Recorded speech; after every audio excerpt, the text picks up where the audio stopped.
Welcome. My name is Joanna Cohn. I'm the director of the Institute for Global Tobacco Control here at the Johns Hopkins Bloomberg School of Public Health, and I am pleased to welcome you to this month's Innovations in Tobacco Control lecture. I am so excited to introduce today's speaker, Eline Goethals. Eline is a communications strategist based in Belgium. She has an undergraduate degree in communications and a master's degree in communications strategy. Eline has worked in multiple countries and in the commercial and public health sectors. And then in 2024, Eline decided to make a change so she could have a more positive impact on the planet and people. She applied and was selected as a member of the School for Moral Ambition's inaugural group of fellows. And as fate would have it, Eline was matched with IGTC for her 6-month program placement. Now, Eline has been busy since completing her fellowship. She is working as an investigative journalist for Tobacco, investigating and reporting on tobacco industry practices and violations.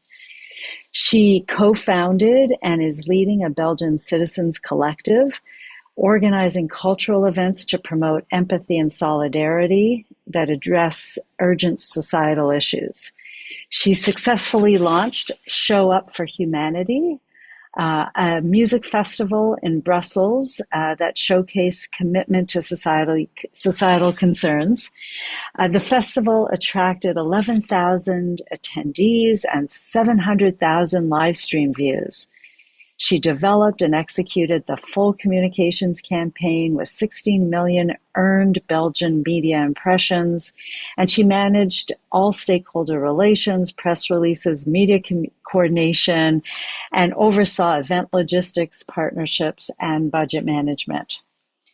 Now, as part of her School for Moral Ambition fellowship placement at IGTC, Eline worked on a strategic communications document for the Tobacco Endgame, and it has now been published by Action on Smoking and Health with the title Making Tobacco Industry Elimination Inevitable. So I am thrilled that Eline will share with us today the key findings and recommendations from her report. So welcome, Eline. Thank you so much for that wonderful introduction, Joanna. And I have to add, I was just as lucky to be placed at the Institute for Global Tobacco Control. And whatever's being shared today could have only happened because of your guidance. You helped determine the scope and see where my perspective as an advertising professional in say was needed. So, all right, let's talk about tobacco endgame and tobacco industry elimination. I also added a little bit about my background because it is, I think, rare for a person who has worked not within the public health fields to bring a communications perspective. So I prepared a little bit about my background, just a couple of minutes, and then we'll dive into the report. So as mentioned, I have worked in international advertising, have lived in the United States, have lived in Canada, creating big international campaigns. It pains me to say, but as a 19-year-old, my very first year at an agency, I even worked for Imperial Tobacco at some point, so Big Tobacco, which was, I think, now looking back, a very formative moment or a formative moment years later, because I did get to see how the tobacco industry is very openly asking and recruiting advertising agencies to bypass laws and how they brief creative people with, of course, lots of money included in their briefing, and how they encourage social sharing amongst young people, how they brief agencies to find ways around current legislation. And it did give me a little bit of a backpack of information of how do these industries approach the legislation in place, but also how do they approach the audience, and how do they still are able to get young people to smoke. So it definitely planted a seed, that experience. And then, as mentioned, in 2024, inspired by the Dutch historian's book, Rutger Bregman, by his book Moral Ambition, I left advertising to work on what he called big problems, so urgent global challenges that needed more talent. And the School for Moral Ambition, they did a very thorough research on which big world problems require more manpower, where are more people needed, and which problems are also big but also solvable and tractable. And tobacco control was selected as one of the main areas where more manpower is needed. And so I was placed there with my background.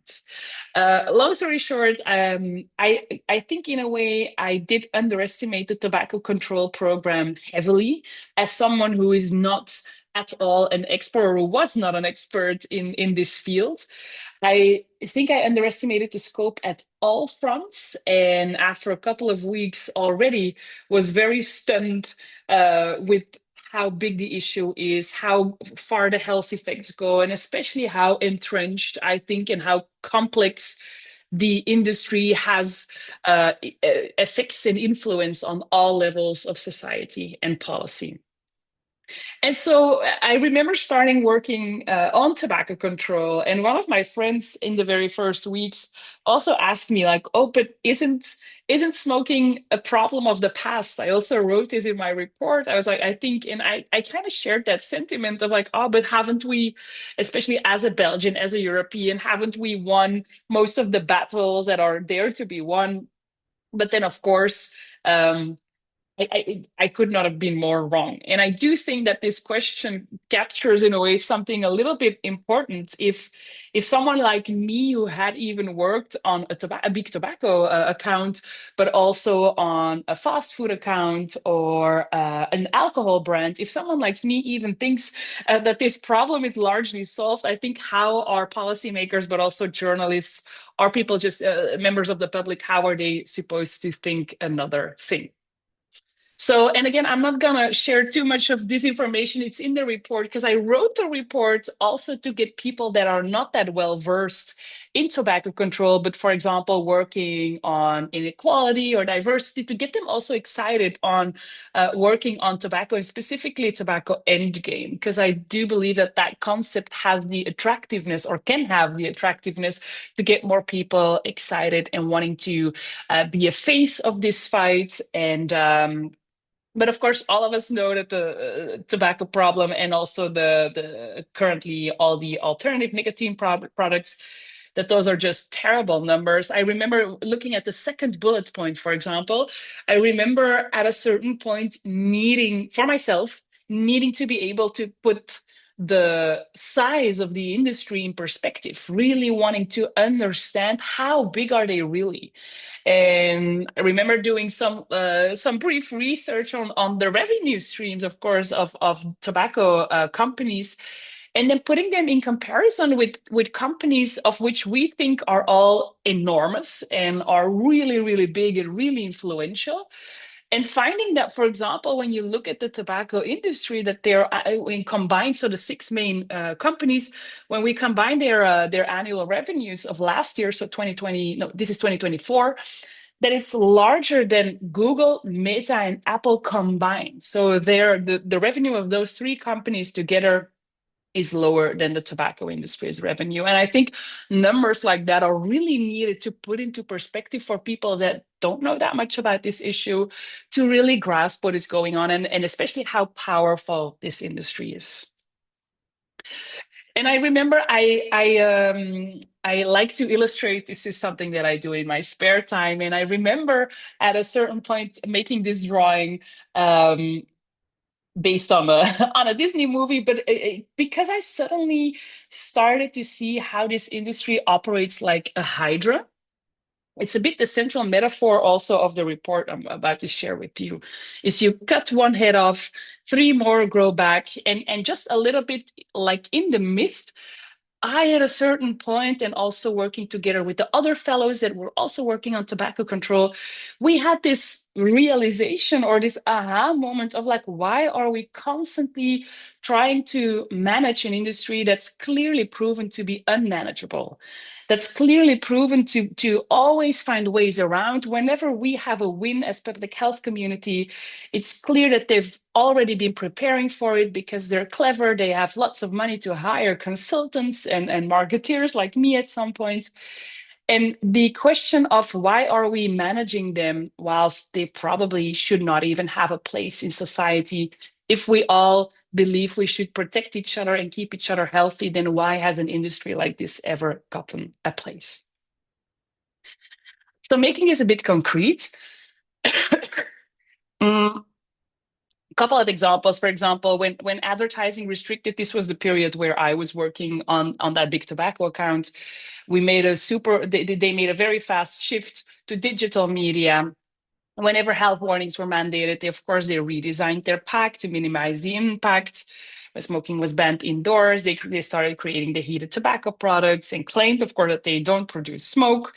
And all of this is not accidental. As I said, this is a little bit the predictable result of trying to regulate an industry whose entire business model depends on addiction and deception. And again, the idea of as long as we let the business model stay intact, they will always find a way around regulations. And most of the tobacco control measures, even though they're very powerful, they've clearly shown success. And we are today where we are because of those.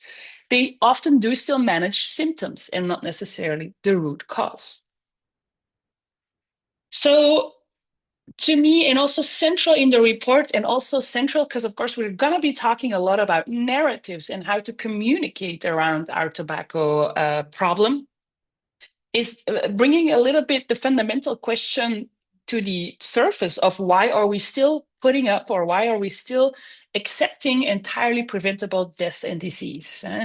Unlike food or water or medicine, commercial tobacco and nicotine, they serve absolutely no beneficial purpose for human being, for human survival, for well-being. It's a wholly artificial need.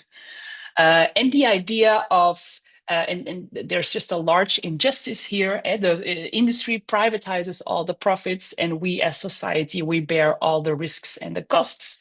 It is a systemic problem requiring system level solutions. And I remember in my report, for example, I also made a little bit about, I think there's so much to gain by tapping into people's imagination. So for example, I always share with my friends the narrative of imagine a world without the tobacco industry. There's plenty of research showing that, for example, healthcare costs that they would drop by many billions annually in the US. There will be millions of families spared, of course, by premature grief, but also the economic burden all of us carry because of tobacco control would disappear, and we would free up resources on all fronts in healthcare, but also in enforcement, also in the legal system. It's just incredibly important to get people to imagine what it could do if we once could live without a tobacco problem in industry. And so in conversations with Dr. Cohen, we talked a lot about Tobacco Endgame, and I was very pleased to, at a certain point, learn about this concept and to see that the term, it really increased also in interest in research. And this is just a graph to show the number of studies that are about Tobacco Endgame on Google Scholar, but where we do see a significant growth in the interest around Tobacco Endgame. And of course, there were many trailblazers because nothing I will share today has not been explored by trailblazers such as Dr. Malone or Borland or McDaniel and many others. And I personally, I was just so attracted by the fact that we now have this new, in a way, philosophy where endgame thinking, where it envisions a definitive end to the tobacco industry. And I was also very pleased to learn that it is not utopian, that countries such as New Zealand or the Netherlands or the Maldives, that they've already set ambitious goals and that some or many of them are really making their way towards that specific goal. But then one of the things I also noticed is that the tobacco endgame and the concept that it remains wildly unknown. that despite the growing academic interest, that we've seen that outside our field, the interest is still quite low. That it sometimes also risks being encountered or dismissed as too radical or unrealistic. And not because it's impossible, but in a way, in my professional view, because we struggle to envision the alternatives to these deeply entrenched systems. And in my field, this does create a vicious circle. When a concept remains unknown, it's not discussed, and when it's not discussed, it never has a chance to be normalized. And so when people believe that industry elimination is impossible, they will, of course, settle for more incremental progress, which then preserves industry power. So breaking this cycle, it requires making the end of the tobacco industry a common topic of conversation, something that is normal, inevitable, something that's the logical next step. And this is something that really struck to me when I researched the tobacco endgame concept. And then another thing that really struck me was the fact that actually the public is far ahead of politicians.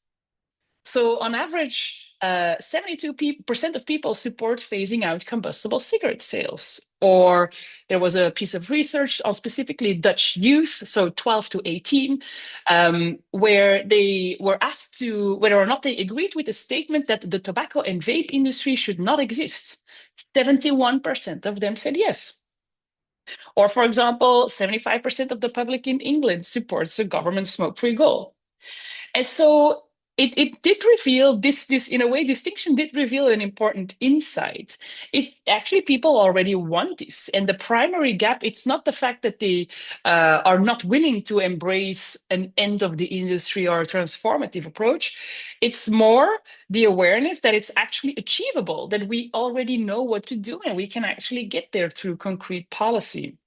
And so this specifically is what my report tries to address, the fact that it's not widely known. And for example, the public is already there.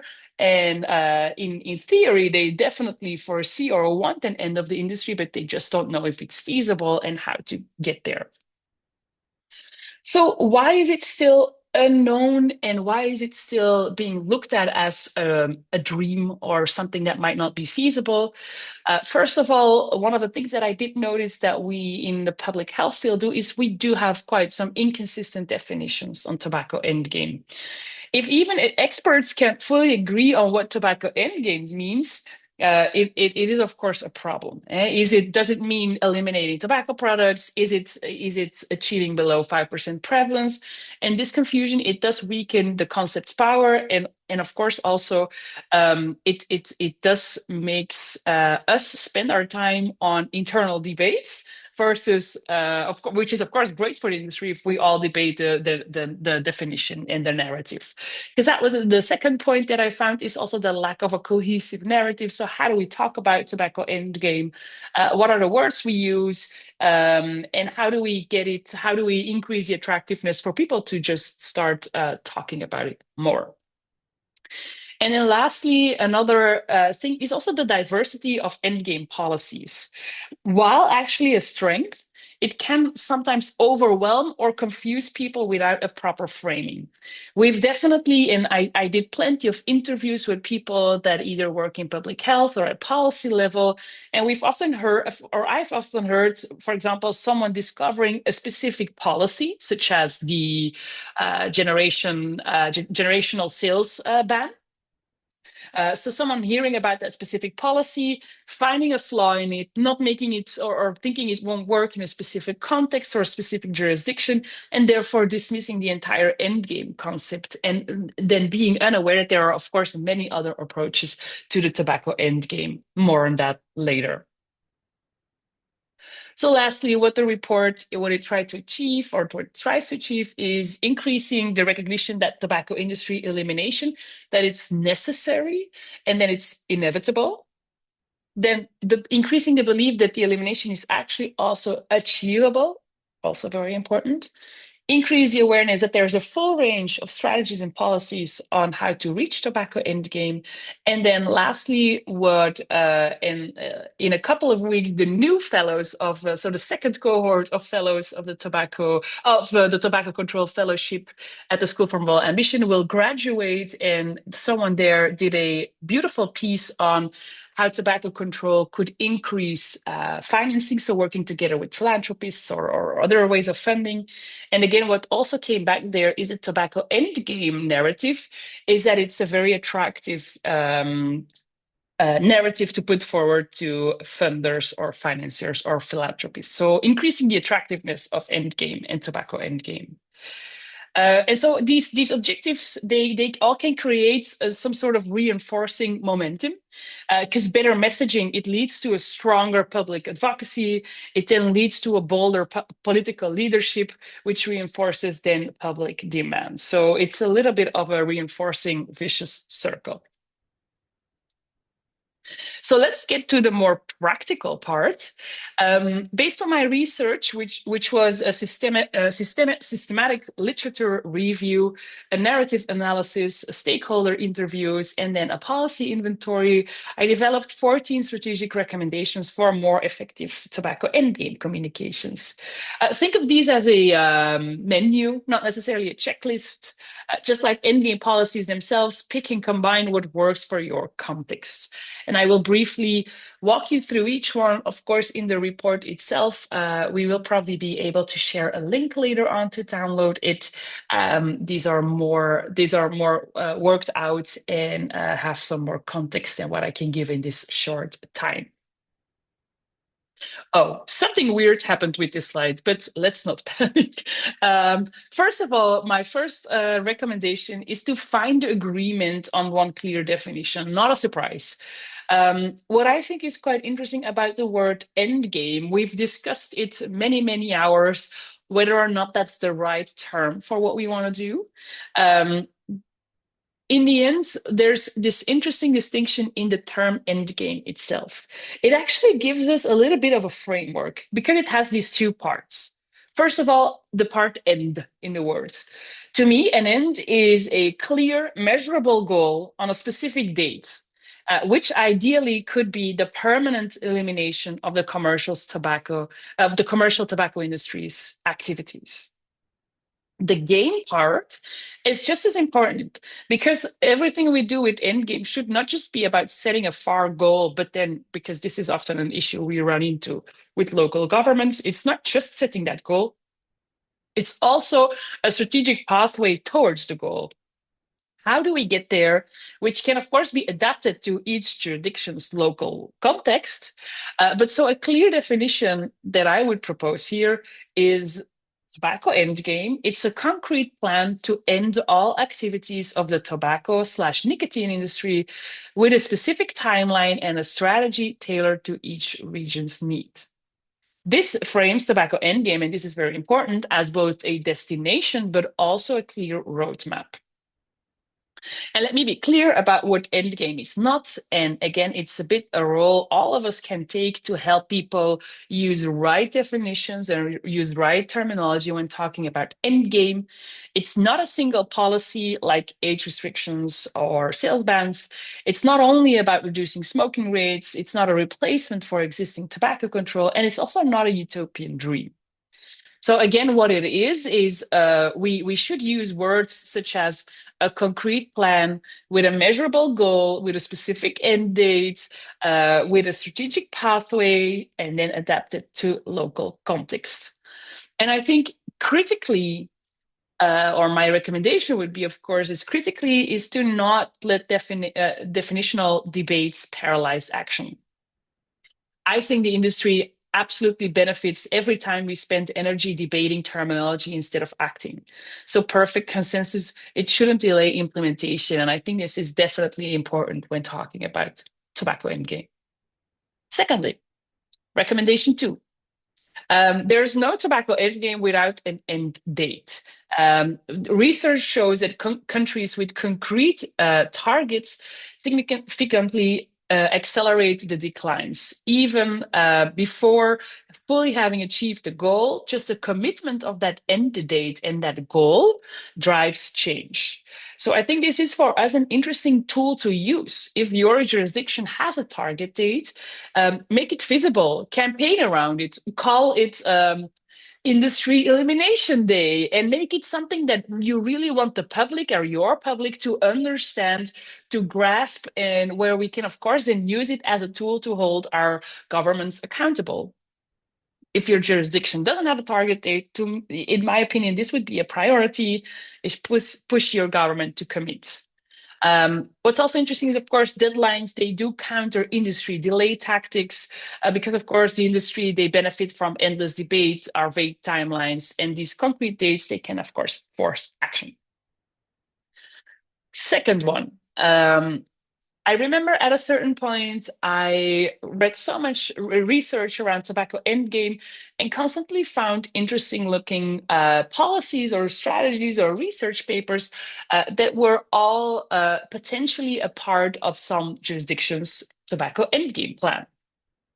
So it's very important for all of us to always present a tobacco endgame as a flexible toolkit and not a single policy. I've at a certain point made this diagram of which policies and strategies do I encounter. And some are more product focused and making the product less appealing. Some are more user focused and they halt the initiation, or they help current smokers stop smoking for good.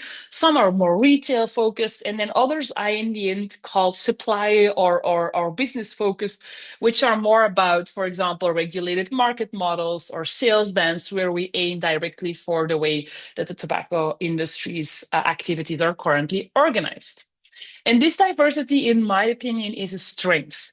We all have different contexts in which we operate. And so depending on that context, but also depending on smoking prevalence, depending on infrastructure, a choice or a well thought through choice of right policies should be made in that specific pathway. And as I said before, because one of the risks that I've encountered is that when someone encounters this one policy, they find a flaw or they don't think it's currently viable in the political context, is that they often just dismiss the entire concept. Also want to highlight here that supply or industry-focused policies, the ones that really directly target the industry's operations, such as regulated market model or well, that is a good, or price caps, for example, or sink and lid, that these might be potentially might be also very effective, and that it's quite clear that the policies in that category, I think because they are often more complex, that they are really getting less attention also in research, but also in just tobacco endgame plans. And it would be, I think, again, as a communications person, it's very easy to say that, but I think those are very worthwhile and might need more development. Four. Again, this is one I think that might stir some debate, but and one that I added later on in this report, but it's on should Endgame or not target all nicotine products, not just tobacco.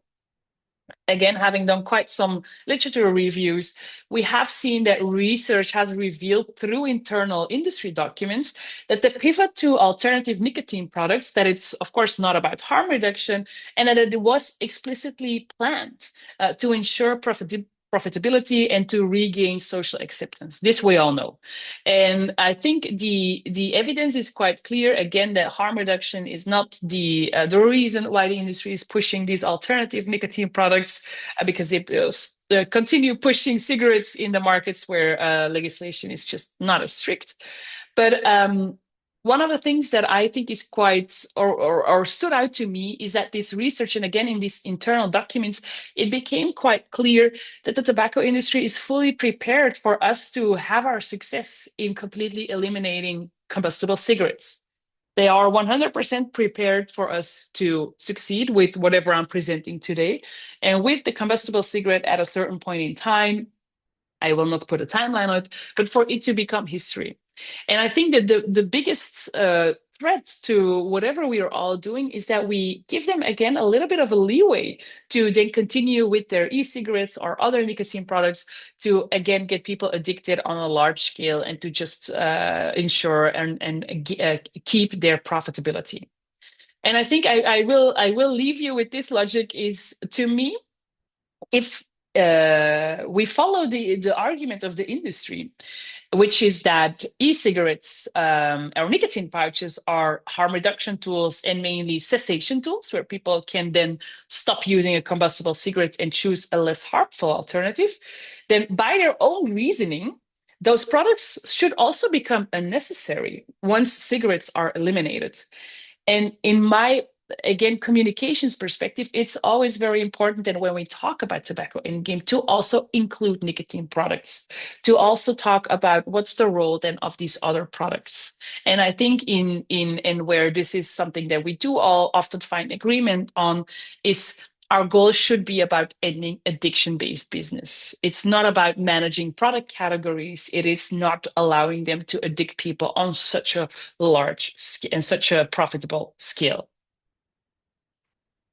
The fifth one is on focusing on the culprit, I called it.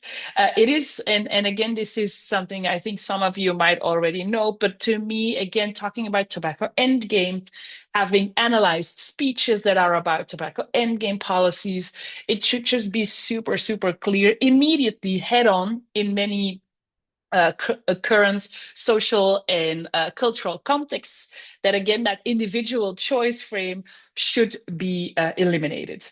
It's of course the industry's most powerful weapon. If smoking is seen as a personal choice, then immediately the case for structural market change becomes weaker because these two eliminate each other. These are mutually exclusive. So in everything we say, we need to center the industry and their deliberate manipulation. People who smoke are not making a free choice, and they're trapped in a cycle, and of course the addiction goes can develop within days. This reframing also helps politicians in a way, because if we succeed with this, then instead of being seen as restricting personal choices, which is politically risky, we've all seen that that narrative is being used against us. But if we can reframe, then of course politicians can position themselves as protecting citizens from corporate exploitation, which is politically in many countries more advantageous. And then frame each policy by how it eliminates parts of industry power. Your policy is not your message. The policy is important, but the message is, what does this policy do? How does this policy, how does this transform society? What kind of change will it bring about? So often I've recommended and worked with a 3-step ladder. So for example, step 1, we open with a shocking fact about the industry. Step 2, we then explain how a specific policy can strip away parts of their power. And only then step 3, we do describe some policy mechanic.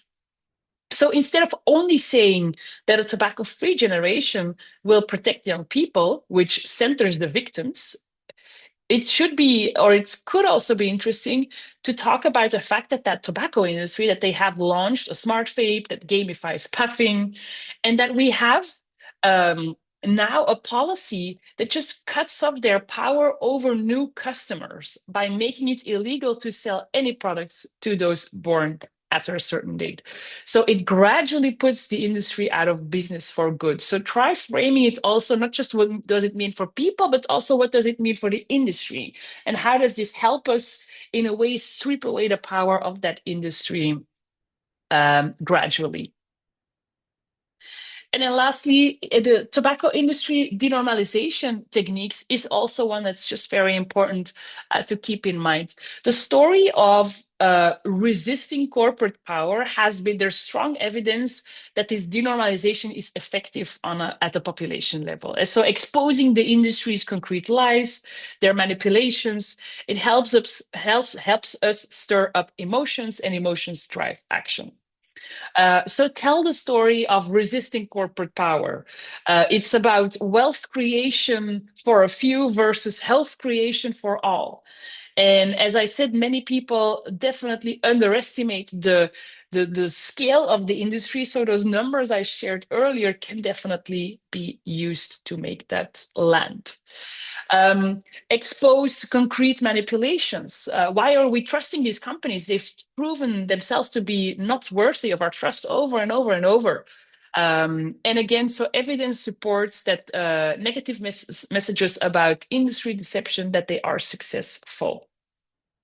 And it's also interesting, again, offering you another narrative that could sometimes work in certain conversations. It's also not just corporate greed, but it's also, in a way, a bit an institutional failure we're talking about here. Governments have a duty to protect the public, and many of them are falling short. And then lastly, also on use of words, um, I'm also very strict now on how do we talk about tobacco endgame and also which words exactly do we use to describe it. So never use words such as, or try to avoid words such as radical or brave or dream or wish or hope. But let's talk about tobacco endgame in terms such as concrete, achievable, logical, realistic. The next step and another thing that can really help here is also talk about moments where, especially your jurisdiction has done this before. It's not the first time that we're banning products or banning an entire industry. We've done it before. Most of the time, for example, asbestos or leaded gasoline. I think there are maybe in each country, each jurisdiction will surely have at least one example of this.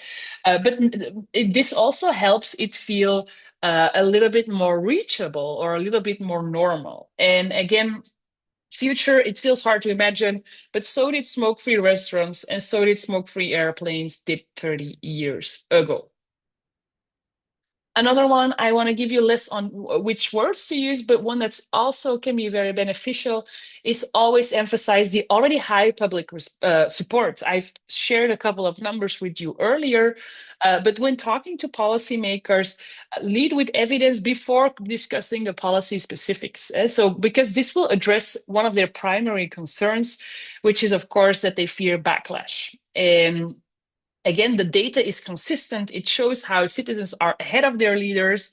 And when you open with a number like 72% of people already support the phase out of combustible cigarettes, of course, we just address this concern head on. And again, its support, it will increase, of course, and it will also transcend political divides when we can frame it as corporate accountability versus restricting individual choice. And then one last thing that's a bit linked to this also is we do know that politicians, of course, respond to the most vocal constituencies, not the silent majorities. So again, if you think about really wanting to convince specific politicians, is pairing the polling data with guidance on how to make voices heard. So town halls, contacts, organized advocacy, I think is also for us as a tobacco control field really important because we have way too much of silent majorities that in a way do agree with whatever we are trying to do within the field, but they're silent and they're not vocal. And I think especially when we want to strive for some of the tobacco endgame policies, that do require some sort of mental shift for politicians. Like I think the generational salesman is a good example. It's such a different way of thinking of how to restrict a product for young people. Is then having more vocal constituencies can really help. 10, I think this is more of an evident one, but I had to include it just to be full. We of course want to avoid polarization between those who smoke and those who don't. We all know that it's the smokers should not be they're a victim, they're not the culprit of this issue. And of course, the industry exploits their addiction. And I think in reality, and this is again narrative wise important. In reality, both of them share a common adversary. Both of them are, in a way, the people who smoke are often some of the most resentful people towards the companies that profit from their addiction. So, in a way, we're not going to victimize them, but it's important to create a coalition between those who smoke and those who don't. So always distinguish between the products, the people, and the industry, and focus our criticism on corporate executives and the shareholders, never on individuals. And this one is a bit linked to this, but again, there is no end game without cessation support. It's a non-negotiable. We cannot remove access to addictive products without, of course, offering help for those currently dependent. Both ethically necessary, but also strategically essential. Again, this can, of course, also counter the industry's individual choice narrative. It creates a positive feedback loop. More people quitting means more momentum. So again, be careful with language, because as prevalence declines, the remaining people who smoke, they will face greater barriers and increased stigmatization, and our communications must never add to that. And also, this is often a counter argument for tobacco endgame is, of course, what will happen with the people already addicted. And just adding cessation report and again, eliminating that argument early on is important. We're at recommendation 12, so 3 more to go. Position endgame as the final step, not a tobacco control replacement. Endgame, it builds on FCTC, it builds on Empower.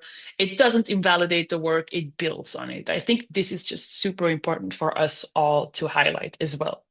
But of course, we do know that even with full Empower implementation, and especially with everything that's happening with alternative nicotine products, we do see prevalence in many countries remain above that 5% threshold. So these measures are essential foundations, but they weren't designed to eliminate the industry itself.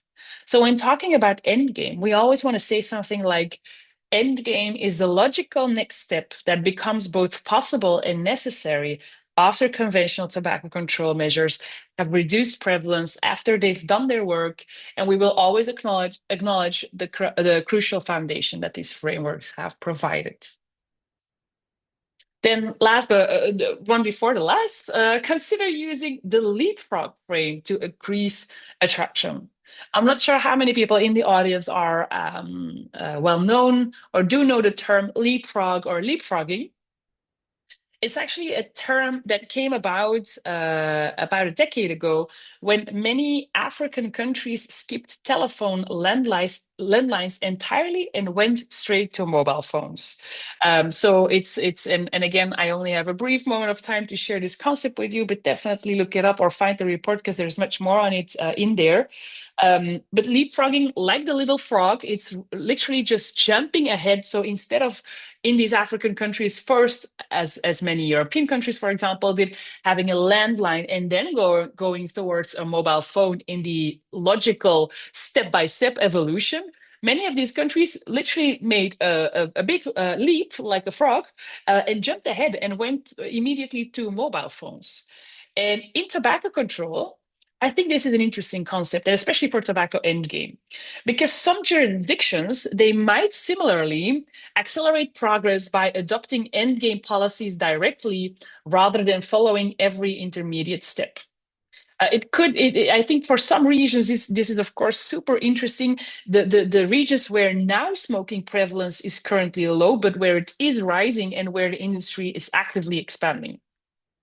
Um, I remember there was also a quote of the mayor of Beverly Hills that Chris Bosick and Megan Manning of Ash shared with me, where the mayor apparently at a certain point famously said, like, I'm constantly having to okay new policies on tobacco control, and it seems like it's always step by step. And is there not something I can immediately do to get rid of this problem? And so that idea is basically what leapfrogging in a way can entail. As written on the slide, used selectively, I think it's narratively wise, an interesting frame, an interesting story. It might increase attraction, but of course, it's not a proven strategy. And I think it definitely needs more research, but it's just wherever traditional approaches in communications have potentially stalled, it could be promising. And then lastly, leverage different types of voices to put endgame higher up the agenda. research on social movements, it demonstrates the radical flank effect. When some voices call for immediate and complete abolition, proposals for a phased elimination over a decade suddenly look a bit more moderate and reasonable by comparison. And one of the things that I think we as a tobacco control field can really benefit from moving forward and wanting to move forward with tobacco endgame is having more of a diverse ecosystem of actors, where we have some organizations that have direct relationships with policymakers and require measured approaches. Others can definitely afford to be more confrontational. So it's a bit more, let's say, established versus grassroots, and it's about strategic role differentiation. And then, of course, let's not forget our natural allies outside our field. Environmental groups, such as, for example, I think the surf riders in Manhattan Beach is a beautiful example of that.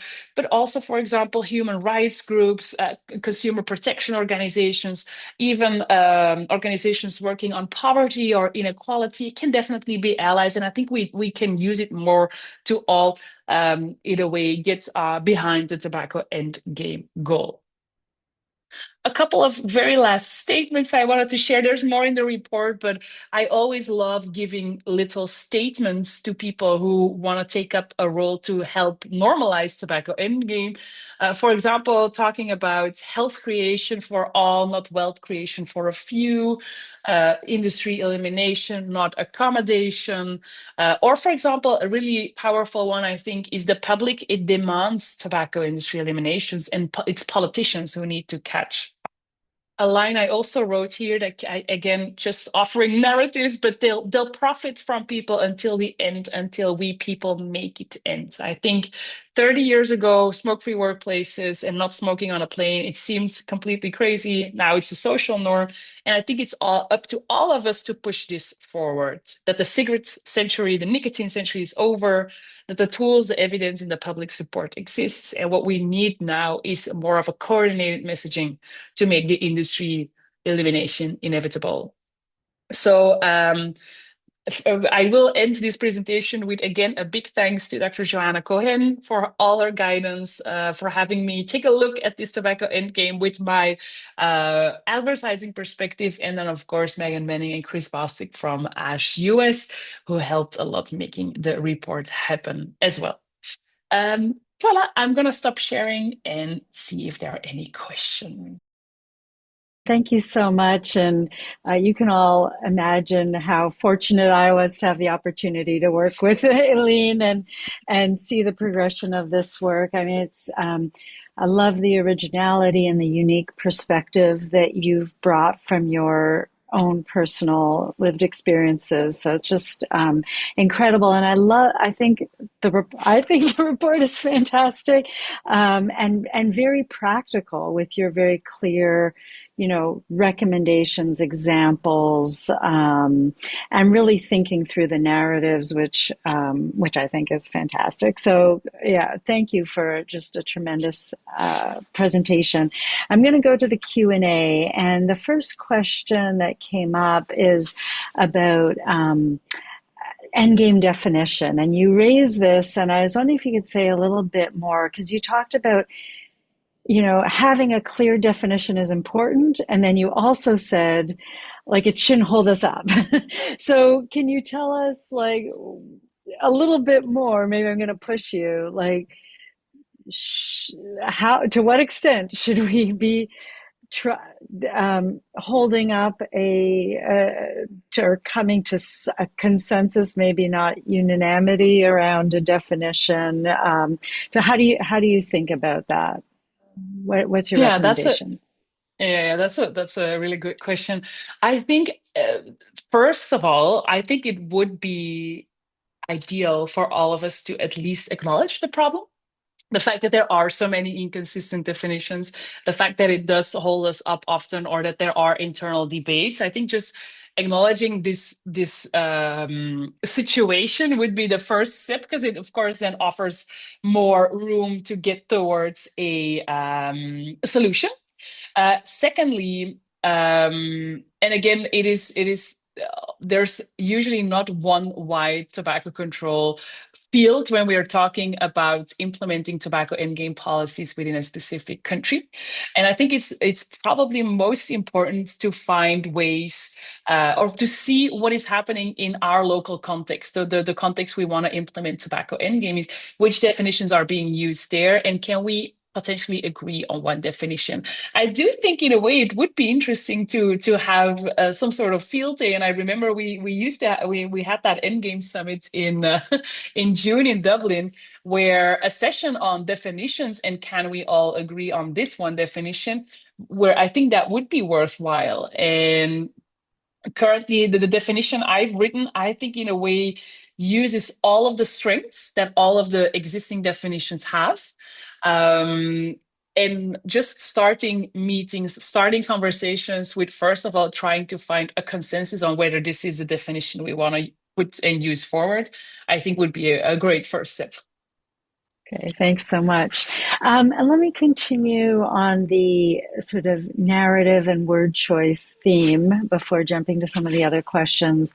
So, one of your points was the trying to avoid words like dream and wish and hope and radical and ideas that might not make this so concrete and inevitable, so you made a good argument there. I guess so. The question here is obviously others, maybe opponents, might use that terminology to oppose or try and advocate against tobacco elimination and endgame. So, do you have any suggestions on how we might respond more in a be responsive when opponents might say, "Oh, it's just a dream." Yeah. Any thoughts you have there? Yeah. I think that's probably something that might occur quite often. First of all, of course, use those words. If someone is dismissing it as radical or a dream, we have to stand our ground. I think that's super important here, and something we should maybe even be stronger at as a field. But stand our ground, explain that it is concrete, that it is logical, and I think there's two other tips I would offer is use the successes in other jurisdictions. So the successes we've had in, for example, Beverly Hills or in Brookline, Massachusetts, even though it's small jurisdictions, use those examples. They clearly show that it's not a dream. They clearly show that it's not radical. It's already happening. The person opposing us and saying that it's a dream is clearly wrong because it's already there, and then it's already happening. And then the second one that I've also used in the past, when we don't have concrete examples, is of course make the link with other products or other industries we have banned in the past. So saying like, oh yeah, but everyone was also saying that it was a dream to get rid of asbestos, or everyone was saying that it was impossible to not have trans fats, for example, and to use that as a way to, in a way, dismantle the argument, because you're right. I think that's a very easy argument and one that we will all hear quite often. Yeah. Terrific. Another challenge that was raised from one of our participants is, communicating the idea of tobacco industry elimination and endgame effectively with amongst people whose jobs or livelihood depend on they're part of the tobacco supply chain. So, for example, folks who like tobacco retailers, Mm. as one example. Have since writing the report or in thinking about the report, do you have any thoughts about how to effectively communicate with groups involved in the supply chain? Yeah, good question. And to be honest, I think a domain that requires more research, definitely from the communications point, but also I think on impact wise on what are the alternatives we can offer these people, for them to not be too impacted by tobacco endgame, because of course we depend on also their willingness to switch around either their business model or the way that they make money, and which is of course a very very complex matter.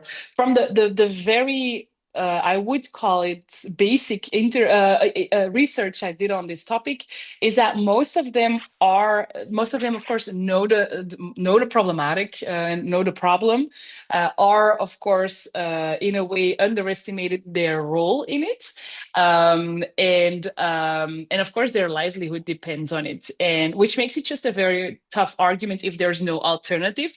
I think in communications, we would also need to be able to offer an alternative for them to really get on board of the tobacco endgame communications. But I agree. I think having an impact report, not just on how to turn around certain business models or certain operations, but then also having it on communications perspective, I think is a field of study that needs to be explored. Great.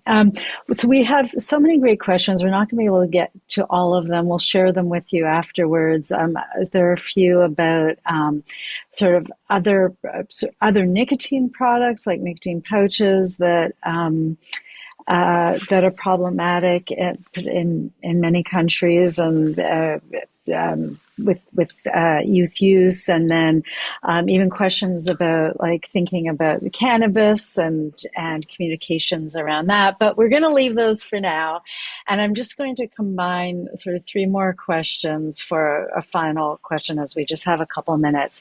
So I guess if you could let's see what you feel you can respond to. But there are comments about your third recommendation around positioning Endgame as a flexible toolkit, and how do we, how might this make it challenging to be able to set an end date, or that end part of the endgame definition? And similarly, or related, what are some weak spots in the endgame narrative that you're recommending, weak spots or areas where you think more research and refinement could be Mm. used? And then sort of the third part of this, maybe a place to end, is what are the biggest obstacles you see to accelerating progress towards the tobacco industry endgame? Yeah, all good questions. On the flexible toolkits, I one of the things that, and I think people working in tobacco endgame notice, is one of the things we've seen is that many countries have set that ambitious end game date.